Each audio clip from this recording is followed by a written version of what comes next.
At the Dutch Pinball Museum, we collect stories before they are lost.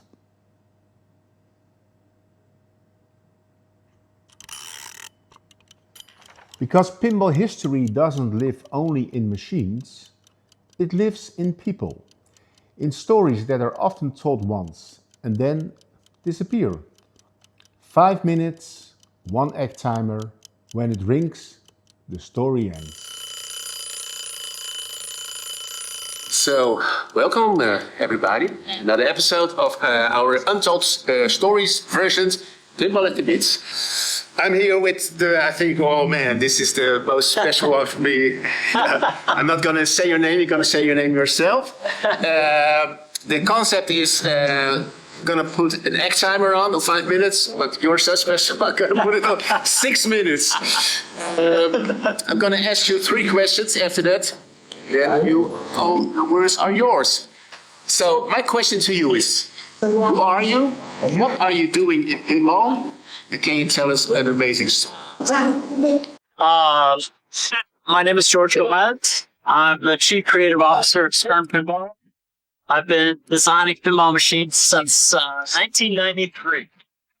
And prior to that, I designed video games and toys.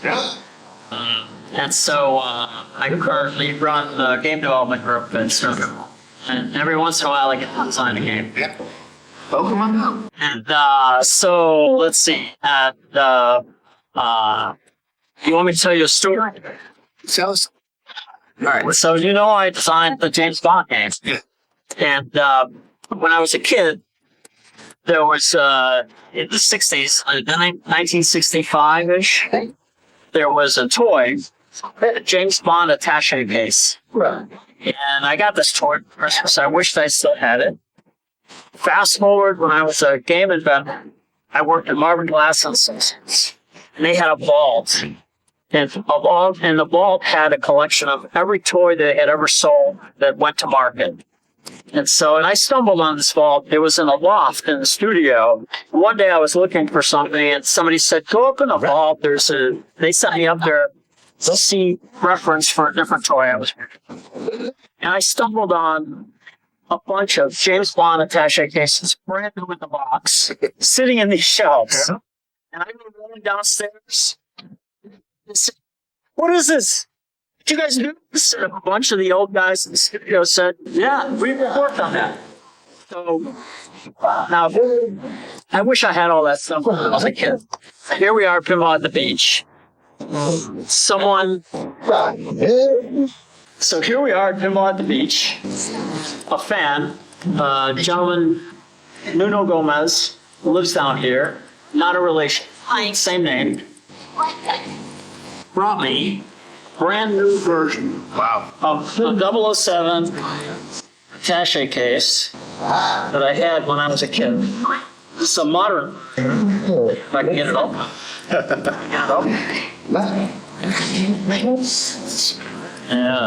What's that?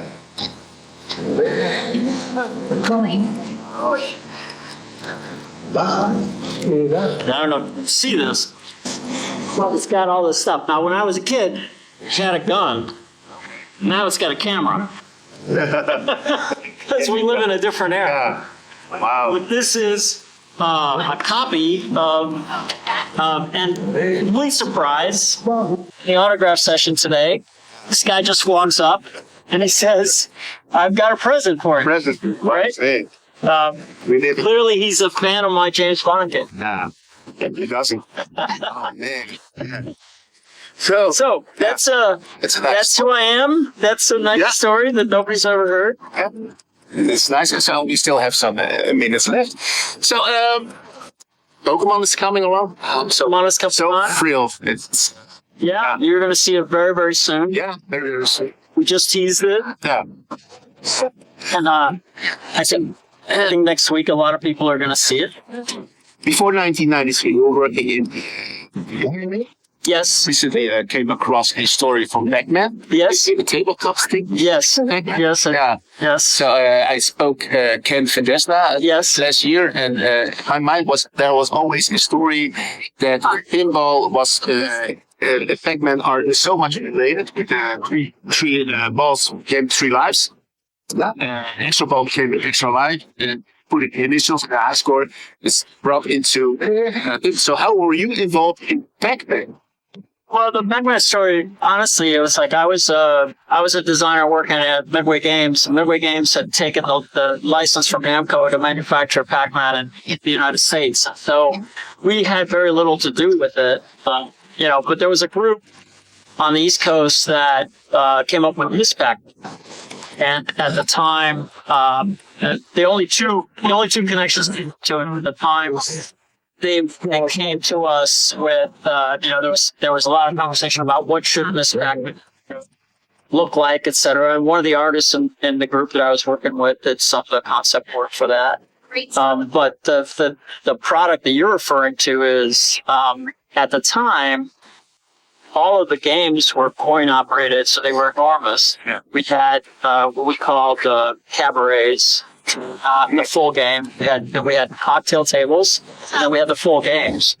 So I took all of the 13-inch CRT and all of the guts of a Pac-Man, and I packaged them into something that fit on a tabletop because I thought it would be a commercially viable. Maybe not everybody had a big giant arcade cabinet in their house, but I thought a small. So there are pictures of it. Pac-Man. Yeah. It's one of a kind. It's in my living room. Yeah. I own it. It still works. It still works. And what people don't know, and correct me if I'm wrong, but you also did the joystick for TRON machine, right? Yeah. When I first started my career, I started at Midway Games, and the first few years, I only worked on control systems and cabinets and stuff, and then eventually they let me get into games. So I had a big hand in a TRON game, and so I worked on TRON, and eventually Spike. So yeah, that was an early part of my career. After in '84, when business collapsed, I went and became a toy inventor and a consulting firm. That's the story I was. So yeah, I've designed all kinds of things. I designed after the toys. I designed novelty games. I then went to Williams, signed for Paul Williams. When Williams initially hired me, they didn't hire me to design pinball. They hired me to design novelty games. And at that time, Capcom was starting up, and they were missing a design team because Mark Ritchie had left. And so in 1993, Ken Fidesna decided there was a hole in the schedule.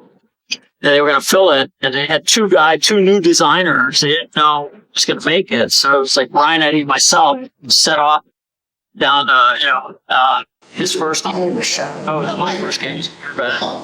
Corvette. I got to the finish line before he did, and so my game launched in the fall. That's that Johnny Mnemonic, and that's.